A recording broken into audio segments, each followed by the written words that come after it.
Welcome everyone to another webinar series of Don't Get Taken for a Ride. My name is Bruce Ross and I appreciate you coming to check out our webinar. For those that are actually on the line right now, I just want to do a quick apology to you. We started a few minutes late due to technical difficulties, and it looks like we've overcome those, so I say we just get started and get into this webinar. So as you know, this webinar is about the dealer tricks used to get you into the dealership. And I just want to talk about that just for a second. So, a lot of people don't think dealers use tricks anymore nowadays. This whole idea that they would scam you or trick you, it seems to be something they did in the past. And I just want you to know that it couldn't be more truer today than it was back in the other days. And I'm going to show you a few of the things here as to why I think that's true, and just some things for you to know and understand that they do a lot of stuff to get you to get into the dealership. So real quick, I just want to tell you what we're going to cover. Our quick agenda here is we're just going to talk about the zero down offer, the 0% financing offers. There's also one going out there where they'll give you more than your trade-in's worth offer, and I find that one actually kind of amusing, so we'll go into a little bit about that. No payment for 6 months. All credit applications are accepted. You've probably seen that on a TV commercial or something to that effect. The $179 a month payment is very appealing to a lot of people. Up to $12,000, $18,000, you can put your number there. It doesn't matter what it is. Off the manufacturer's suggested retail price. We can get you the monthly payment to fit your budget, and we'll buy your car in any condition, push, pull, drag your car in a routine to get you to get into the dealership. Now, what I want you to understand is that all these techniques here, I just did 9 of them. There's a ton of them that they use, but they're all designed to do one thing and one thing only: get you into that dealership.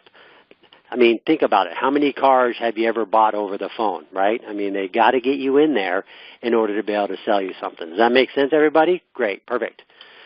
All right, so let's get started. Let's start with the first one. This is the zero down offer. This is a one that's offered actually quite a lot. You see probably flash across your TV screen or in the newspaper. It's the zero down offer, where you don't have to put any money down. You can go in and basically sign and drive away with that nice new car. And I get asked this all the time, that is it a real offer? And the answer is yes, of course it's a real offer. Otherwise, they offered it and you went in there and they didn't offer it, then you'd probably be a little bit upset.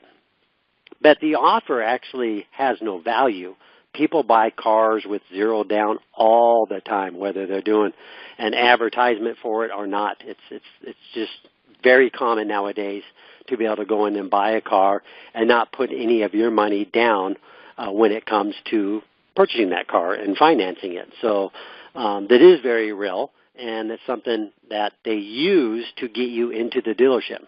Now, there's something else you got to consider, is a lot of times that zero down offer is on a specific car. So if you're going in there and you want that nice fully loaded hot rod, and then you go in there and they go, oh, no, that's for the stripped down version of that hot rod. It doesn't have a stereo in there, and it's manual windows or manual door locks. And so that's the car that has the zero down offer on it. And so then you get all excited because you're going to get this car that's fully loaded, and then you find out the offer's not offered on that car. So you really got to understand what the terms are and the conditions are for those cars, and then that way you'll have a better understanding when you go in there of what you're up against. And look, and if it's not the offer that you thought it was, my suggestion, turn around and walk out. Because if they get you to stay there, trust me, you will spend a lot more money than you anticipated on. Make sense, everybody? All right, let's go on to the next one. 0% financing offer. This is similar to the zero down payment offer, but this is 0% on anything you finance. So if you finance $30,000, this 0% financing offer applies to that, and therefore you'll pay no interest whatsoever throughout the life of the loan on this car, and you can get it without interest. So The thing I want you guys to think about, though, is that the interest on these cars are fairly minimal if you don't go out too far in payments. So what I mean by that, most cars are 3 to 4 years long. But what a lot of people will do is they'll finance the car for 5, 6, 7 years, one, to get the payment down lower so they can afford more car than they really could. And then two, the other part of that is the longer you stretch those payments out, the more interest you are going to pay. So the other thing you got to do is read the fine print on these offers, because usually that 0% financing is for 3 years or 4 years only. And you can't, if you want to go further than that, then there's an interest that actually has to start accruing on that. So you want to check. You want to double check. You want to make sure that their offers are legitimate and that they're for, again, this can be for a specific car as well. They'll offer it on a standard car, but you want the Rolls Royce of cars, and of course this offer doesn't apply to it, and then so it's I call it the bait and switch, right? You get into the dealership, they're going over all this stuff with you, and then you come to find out that deal's not offered on that. So you got to be prepared, and you got to do your homework and make sure you do that. Yes, there are dealers out there that still do, I call it unscrupulous stuff. They will do advertisements, and if you don't read the fine small print when it's being flashed across the screen or on the print ad, that they will switch it on you and you will end up paying more. Again, in this scenario, if it's not what you thought it was, turn around and walk out. There's tons of dealerships out there. All right, next slide. We'll pay you thousands more than the value of your car. I just love this offer. It's actually a great offer, and it does get people into the dealership because they'll drag their car in there that's barely running, and they're hoping to get $2,000, $3,000, $5,000 more than the value of their car. Again, this is something you have to do your homework on. If you look, when you go to buy a house, you don't just go buy the house. It's a huge investment. And so you do your research and you make sure that, well, one, you get a search done and a comparison of all the homes in the area so you know what the house is worth, right? You should do the same thing on the car. Think about it. A car is the second most biggest purchase you'll ever make in your life. Maybe college can squeeze in there in between the house and the car, right, depending on what college you go to. But a car, most people really don't do any research, any homework at all as to what the car costs. What kind of maintenance record does the car have? Is it a good car even to begin with, right? And they certainly don't do any sort of homework on the ads that the dealerships offer or the offers that they post for you guys to get into the dealership. So you got to be very, very, very careful with that. So really, I put it up there. Ask yourself, who in their right mind would pay you more cash than your car is worth? And quite honestly, if you think about it, they have to be getting you somewhere else in order to make that work for them, because trust me, the dealership's not in the business to lose money. And look, you're not in the business to lose money. Would you ever sell your car for $3,000 below what it's worth? Right? You kind of got to get my point there. I'm not going to belittle that too much longer. I want to be pretty quick with this webinar. But do your due diligence. That's usually an offer just to get you in there. No payment for 6 months. I see this all the time. I see it on billboards. As a matter of fact, that's a billboard graphic right there. This one really actually gets a lot of people into the dealership. Look, the reason they offer these kinds of offers, the no money down, the no payment for 6 months, is because they're catering to the people who really probably couldn't afford the car to begin with, but they really want a new car, and they'll go in there and see if the dealership can work with them. And look, if I didn't put any money down on a car and I have to make payments for 6 months, I get to drive a brand new car for 6 months, and I don't have to put any money out of pocket. And then when that 6 months comes up, if I can't afford to make that payment, I still probably get another 2 or 3 months in there before they come knocking on my door or come trying to take my car away from me. But again, this is designed to get you into the dealership. And for those people who are embarrassed, right, that maybe they can't afford a down payment on a car, or it would be nice not to have 6 months worth of payment so they can save up a little bit of money. It gets them into the dealership because then the dealers, once they have you in there, they have you. You're in front of them, and they'll do everything they can to get you to qualify to buy a new car from them. And trust me, they're very, very, very creative. But you got to be careful. Again, this can cost you. No payments for 6 months doesn't mean there's no interest for 6 months. That interest will accrue, and you will be paying for it in the long run. It's just you don't pay for it up front. So you just got to be careful there. All credit applications accepted. I love this one because this one is true. I mean, they will accept every credit application. They'll take everyone that comes through that door. The caveat is will you be approved or not? That's the tick here, right? They got you into the dealership because you know your credit's not very, very, very good.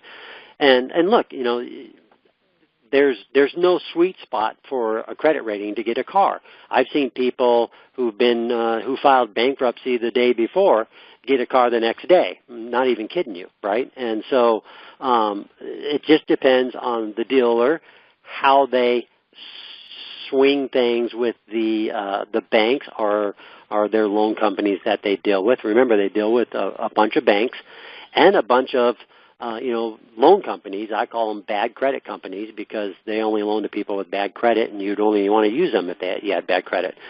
So yeah, the all credit applications accepted is a true offer, but again, it's designed to get you into the dealership. The low monthly payment offer. Yes, this one is, I see this a lot, $179 a month payment. Sounds fantastic, right? I mean, it's a pretty low payment. Who can afford that? It seems like a legitimate offer, and it's not. It's probably not in your best interest to take them up on that payment, that particular payment offer. And here's why I tell you this. One, it's on a specific car, right? And so I was telling you earlier about the car that has nothing on it, and then the Rolls-Royce of cars that's fully loaded and has all the bells and whistles on it, right? Well, that more than likely is on your standard car, no power windows, no radio. Every dealership has them. Every car out there has a standard car. And some of them standard do have electric windows. So some of them standard do have radios. As a matter of fact, most of them nowadays that I see, most of them do, except for maybe your trucks and cheaper cars. As just a caveat there. I just want you guys to know that some of them do have radios and electric windows in it. So I don't want people sending me an email saying, hey, you're wrong on that, right? So I'm just making that clear, right? So you got to be very careful. Again, this is an offer to get you into the dealership, and it's not always going to be the car that you want. It's the car that they want. Now, they do this for several reasons. One, they'll do it to get you in the dealership, to get a whole bunch of people in the dealership, and it works. It works very well. The other reason they'll do it is because they'll have cars sitting on the lot.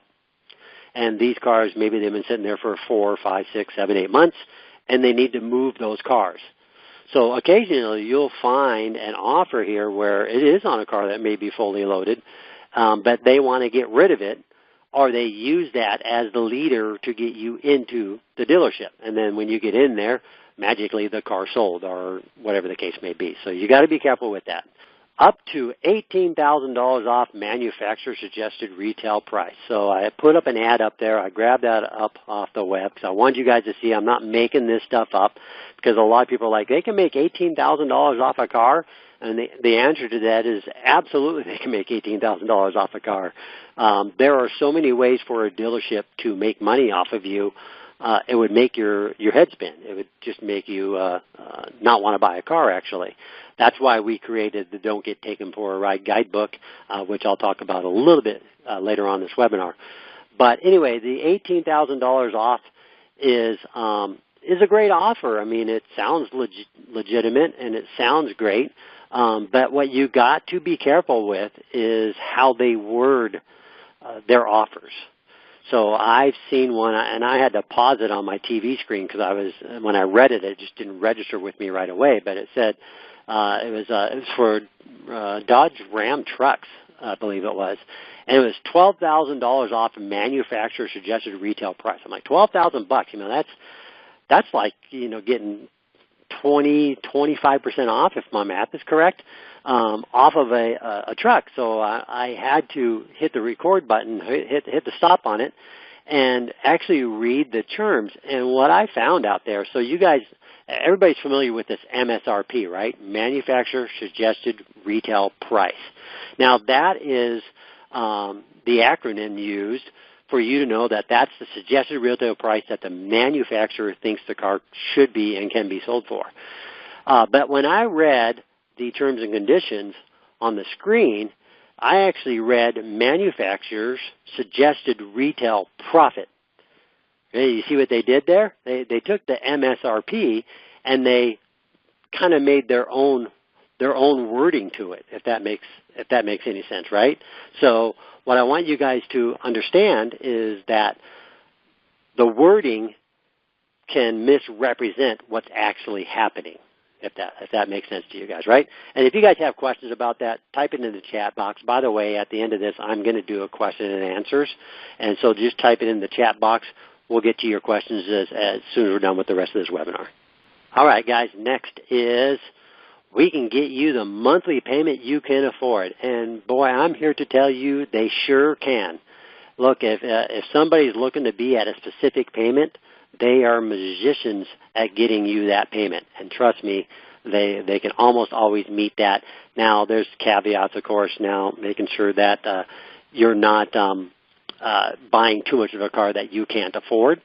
That's very important that they don't overextend what you're able to do, but they're usually pretty good about getting you into that car payment. That's why I always tell people to never, ever, I can't express this enough, negotiate the price of a car by the monthly payment you can afford to make. That's the biggest mistake you could ever make. So never, ever do that. But this is another great way for them to get you into the dealership, and then now they can start working their magic with you. We'll buy your car in any condition. I've seen these advertisements a lot. Push, pull, drag, tow. We'll buy your car in any condition and guarantee you a minimum of, put your number in there, $3,500 on your trade-in. So this is it's a legitimate offer. They offer this, again, to get you into the dealership, and but what they don't tell you is that they have to make that money up somewhere. So I'll give you an example of what people do all the time. Let's say you're $5,000 upside down in your car, meaning you've been making payments on it for a couple of years. The value's depreciated so much that if you sold it today, you'd be down $5,000. It's worth less than what you owe. So if you owe $10,000 on the car and the car's only worth $5,000, you're in it $5,000. So what they'll do is they'll get you in the dealership and say, yeah, we'll offer you, no problem, we'll offer you $10,000 for your car, we'll pay it off. And then what they do is they'll tack on that $5,000 that you're in the rears on, or not in the rears, but that you owe on that car above and beyond what the car is worth, and then they'll tack that on to the price of the new car. So, and trust me, I've seen this all the time. A lot of people do this because they want out of their old car and they're willing to tack it on to the new car. The problem that I'm here, and hopefully I can help you all with this, is that when they're negotiating, they negotiate everything all at the same time, right? They negotiate how much of a monthly payment they can afford. They negotiate the trade-in that they want to trade in. They're negotiating the price of the car that they want. They're negotiating the financing that they want. And what ends up happening is those all get blurred. And what we've done in our guide, the Don't Get Taken for a Ride guide, is we take you step by step through the car buying process. So you do not go on to the next step unless the previous step has been fully completed. This, one, avoids confusion. Two, it avoids overlapping of your negotiations. So they can't if you negotiate a price for the new car, they can't tack on anything to that new car now because you've already negotiated the price. It's already set. And so now you're the one in control of that whole process, right? And we walk you through that step by step through our guide. So when they say they'll buy you a car in any condition, they will, but you got to remember it's got to come at a price. They will not buy your car and take a loss on it. It's not going to happen. Dealerships are not in the business to lose money. So you've got to be cautious of that. All right, great. So now we're at the question and answers part of this. I know there was a few people that were typing in the chat box, and so I want to see, hey, Drew, are you on there? Yes, I'm here. Perfect. Drew, can you got a few questions from people? Is there anybody submitted some? Yeah, we have two questions.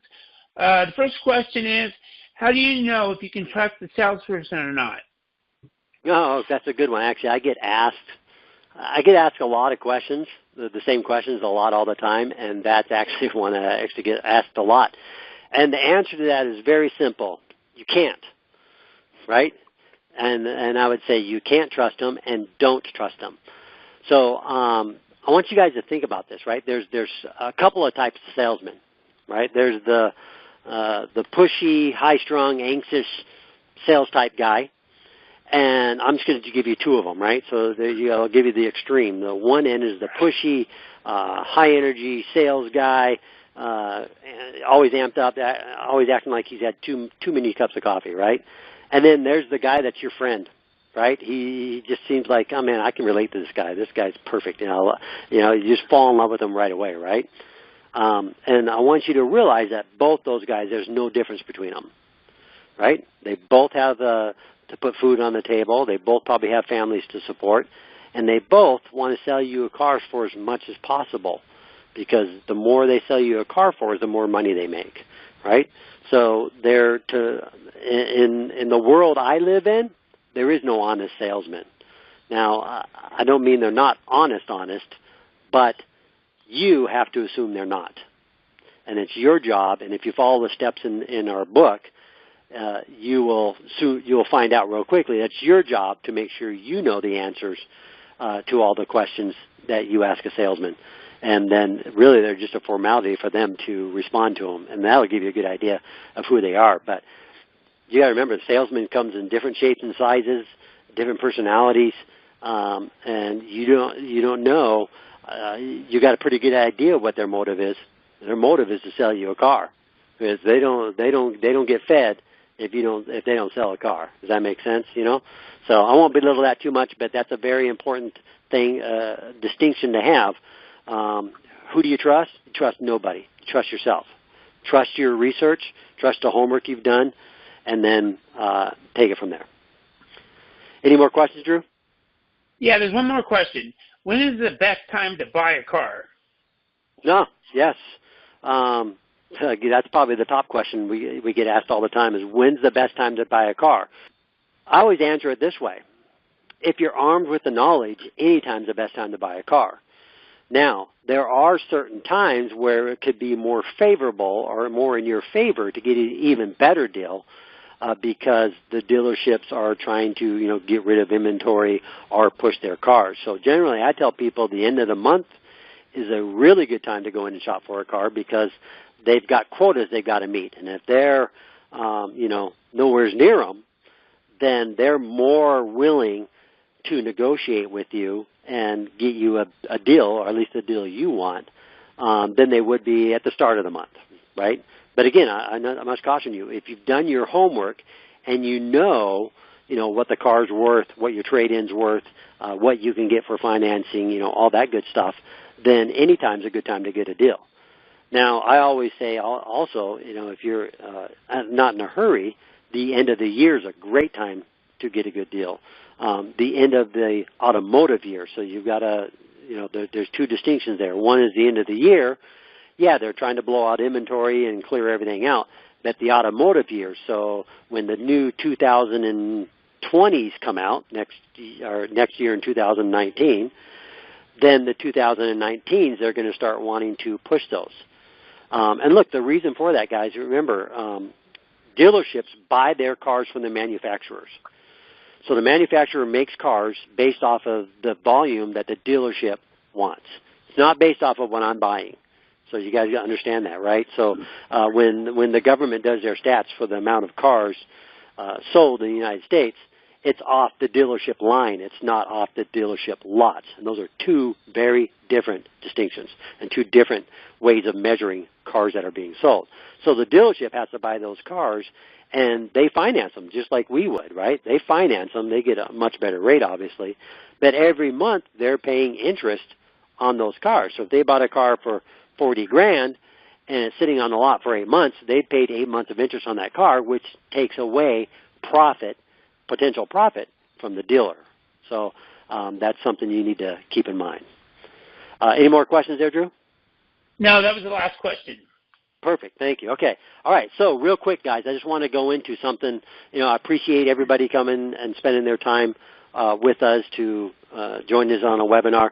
Look, we do these regularly. You can visit our YouTube channel. We're going to be posting a bunch of these up there as well. It's all about education. When it comes to when we wrote Don't Get Taken for a Ride, it's all about education. It's educating yourselves on buying the second biggest purchase you're going to make. And remember, a car is a depreciating asset. So the minute you buy a car, it starts depreciating right off the bat. And there's no way to get that back. So the better deal you get on the front end is the better off you're going to be, 2-3 years down the road, and you won't be in the upside down in your car if you want to sell it, 2 or 3 or 4 years down the road. So how can Don't Get Taken for a Ride help you? So I just want to show you guys real quick what we have done with the book, right? So it is the definitive guide to buying a new or used car. So it doesn't matter if you're buying new or used. There's steps in here that you can take to buy either one. So first, Don't Get Taken for a Ride is a guidebook, and it's very different from any other car buying guides. I know they go on Amazon. There's 1,000 of them, people. There's a lot of them out there. And the problem with them is none of them walk you step by step through the process. None of them have done a webinar that educates people and shows them how to do this step by step. And the best way to do this it's the best way to save money is to do what I'm telling you step by step. And I'm just going to show you the step process that we have here in the book, right? So we take you step by step. We tell you in the book you follow it as directed. You never move on to the next step until the previous step has been done and finished. That means you've already completed it and there's nothing going on there. All right, sure. This ensures that you get the best deal possible because you're keeping everything separate. You're keeping your shopping trips separate from your buying trips. You're keeping your negotiations for the new car separate from your negotiations for your trade-in. You're keeping everything separate from the financing. All that stuff is very important that you keep separate. All right, in the guide, real quick, I'm just going to go through this fairly quickly. I'm not going to go into much detail. Step 1 is the game. Understanding the game and knowing how to win. I always tell people you would never walk onto the golf course and challenge Tiger Woods at golf. And if you did, you're probably pretty crazy. But, he knows the game very well. And if you walk into a dealership without knowing how the game is played, then you're just asking to spend a lot more money than you bargained for. So you got to be careful with that. The second step, shopping versus buying. We go over shopping for your new car. There's a lot of ways to do it without having to go into a dealership. The advent of the Internet is phenomenal. It has, not only does it have the cars up there, you got the manufacturer site, but you also have sites that review these cars. And you also have people who tell you about these cars. I mean, it's unbelievable what you can get on the Internet now. So, in step 2, it's keeping your shopping trips separate from your buying trips. Even if you go into the dealership and you say, I just want to look at that Corvette. I want to just see it and touch it and smell it. That's great. You can do that, but you got to be prepared to walk away. You walk away from that car when you're done because you can go do your homework and do things correctly. All right, and then step 3, choosing a car. It's not as easy as you think. I couldn't tell you how many people I've seen walk into a dealership and get sold a car that they weren't planning on buying. That's the worst thing you can do. You better have an idea of what you want when you go in there. Step 4 is the test drive. This is the fun part. You get to test drive the car, see if it's really like what you wanted and all that good stuff. The one thing I want to give you on that test drive, shut up. There's nothing you can say or do on that test drive that's going to help you in the negotiations later on. It's just be quiet. At the test drive, you should be listening to the car. How does it sound? How's the stereo sound? I mean, you should be worrying about stuff like that and not the sales guy talking in your ear trying to get information out of you. The next step, 5, very important step, what the dealer paid for the car. If you don't know what that dealer paid for that car, you should not be buying a car. It's very important to know what the dealership paid for that car, and that stuff is easily available, and we show you how to get that in the book. The add-on stickers. Now, these are very funny. These stickers look exactly like the manufacturer's suggested retail price stickers. I mean, they verbatim. I mean, if you next time you go to a car dealership, go look at it. You're going to be surprised at what you see there. And so these are add-on stickers, and they're almost always frivolous stuff. The stuff they're scamming you on, window etching. I don't understand window etching, but maybe you will. Who knows? Step 7, getting ready for the purchase, right? So this is the stuff you need to do before you purchase the car, right? There's a lot of things we need to determine, still need to determine before we actually go and sign paperwork. Negotiations. It's an art. Negotiating is an art. Again, I told you about walking onto the course with Tiger Woods. Well, I want you to think about this. If you walked onto the dealership lot and started negotiating with them where they've had 20, 30, 40 years experience negotiating, and you just bought maybe 1 or 2 cars over your lifetime, who do you think has the advantage? Yeah, the dealership big time has the advantage. And then they start bouncing off their managers and supervisors, and then that doesn't get any fun either. So we help you with the negotiations, how to negotiate, and it's a step that is probably one of the most important steps in this guidebook. The trade-in. We talked about this a little bit, but this is you see it's step number 9. Right? I never talk about the trade-in until I'm ready to talk about a trade-in. Now, you might not have a trade-in, and if you don't, that's perfectly fine. It takes a step out of the process. But if you do have a trade-in, they don't need to know that until you're ready for them to know that. Does that make sense? All right. Financing your car. Again, with a little bit of homework, you could already have all this information. As a matter of fact, you could already have pre-qualified yourself for a car loan. You don't have to go through the dealership. So I tell people this all the time. I'll give you this one. This is in the book. I have you go to the bank and get pre-qualified. Nobody very rarely does this. And I think it's the most important step because, 1, it doesn't obligate you to get the loan. 2, it actually gives you an idea of how much of a car you can afford and what your interest rate's going to be, because you can use that later on in the negotiations with the car dealer. And then step 11, read before you sign. I've been to a lot of car signings, and you will not believe the amount of people that go in there and just sign, and they let the dealer just tell them what they're signing. It dumbfounds me. But it's a huge car purchase, so you have to make sure that you know what you're signing. Read, check the numbers.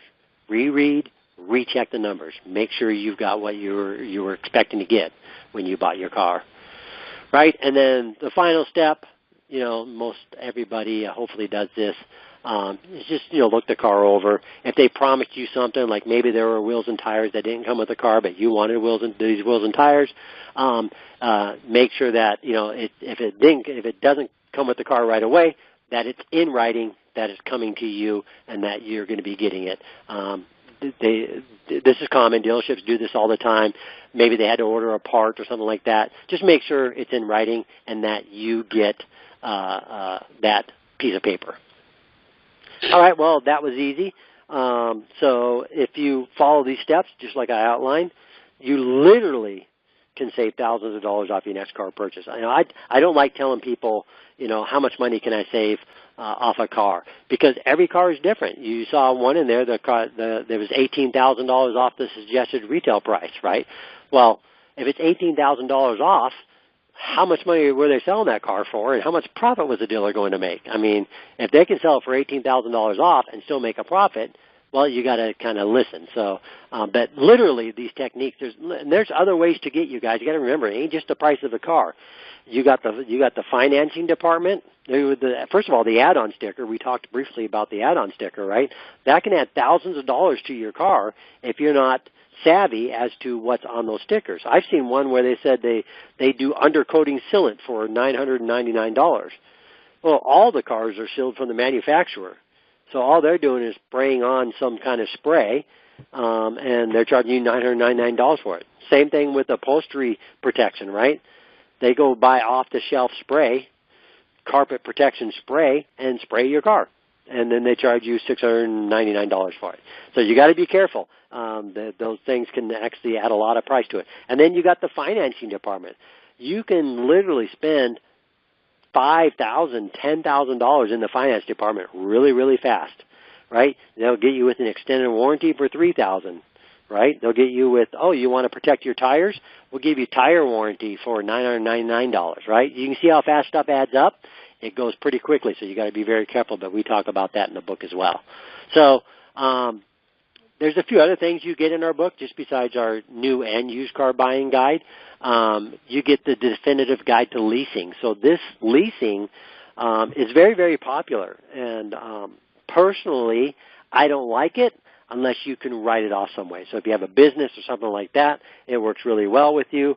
Or if you're a person who trades in your car every 2 to 3 years, this might be an option for you. But you just got to remember, it's a perpetual monthly payment for a car that you'll never own, right? But we go over a lot of the advantages and disadvantages of leasing, and we'll walk you through the process of doing that as well, should you choose to go that route. But there's also a bunch of warnings in there about leasing.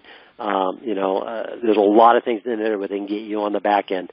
Limited mileage, normal wear and tear. What's normal wear and tear? What's the definition of that, right? Because it's different for you as it would be for them, right? And then the bonus section 2 is, I already talked about it, the used car section, because not everybody's going to buy a used car, or a new car, and there's a used car section in there as well that has similar steps, but there's a few different things that you need to take in there. And then, of course, the third section is dealer scams. Yes, dealers do scam you. I get people, dealers don't scam you anymore. It's like, you're 100% wrong. They do scam you. You just seen some of the stuff they use, some of the techniques they use just to get you into the dealership. What do you think they use once they have you in the dealership? All right, there's a lot of ways to get you to part with your hard-earned cash, right? And here's another thing. This is something no other book offers on Amazon, is you love it or return it. Take my guide. I'll give you 90 days, right? You take this guide, you use it, you beat it up, you use every technique in there, every strategy. And look, in the end, if it doesn't save you any money, then send it back to me. If you send it back to me, I will give you a full refund, of course, minus the shipping, as always. But I will give you a full refund of your purchase price. And look, I've never had a book returned. And the reason why is because what I do and tell you to do in there, it works. It just works. You follow it step by step. I've had this book tested hundreds of times. I've used it myself. I've had friends that have used it. I have family that has used it. It works. You just got to work it. All right, guys. So visit my site, don'tgettakenforaride.com. The book's only $15.97 up there. It's a pretty good deal. But it walks you through the entire process of buying a new or used car. So that's it, everybody. I want to thank everybody for joining this webinar. Please stay tuned. We're going to actually do more webinars like these. We have a few more planned in the next couple of weeks that we're going to do. Hopefully this was of value for you. And please, if you found this informative, please tell your friends. Send it out on social media. Anything you can do to help us out. We don't do any real advertising other than these webinars for our book. And again, if you put our book on a shelf, it's just another book on the shelf.